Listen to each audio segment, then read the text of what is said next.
नमस्कार, मी संभाजी पाटील आपल्याला या कृष्णामाई मंदिराबद्दल माहिती सांगणार आहोत. ही पहा, हे मंदिर जे आहे, मंदिराची रचना पहिले तर हेमाडपंथी चं मंदिर आहे. हे हेमाडपंथी मंदिराची सुरुवात साधारणतः 800 वर्षापूर्वी झाली.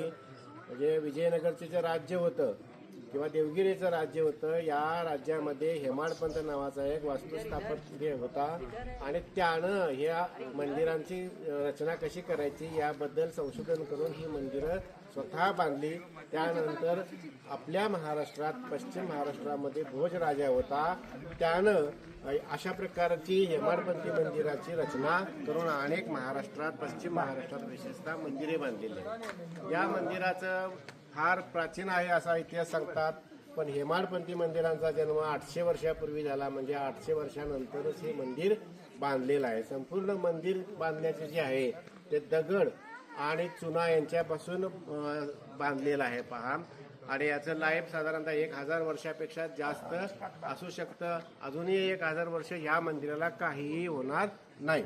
आता हे मंदिर इथं बांधण्याचं कारण म्हणजे महाबळेश्वरला इथून काही अंतरावर महाबळेश्वर क्षेत्र आहे, त्या ठिकाणी कृष्णामाईचा उगम झालेला आहे असं सांगितलं जातं. आणि इथून असं या कड्यावरून कृष्णामाईने उडी मारून खाली प्रवाह निर्माण केला असं सांगितलं जातं. पण प्रत्यक्षात ही नदी आहे. पहा, इथं बलकवडी धरण दिसते आणि त्याच्या पलीकडे 2 धरण आहे.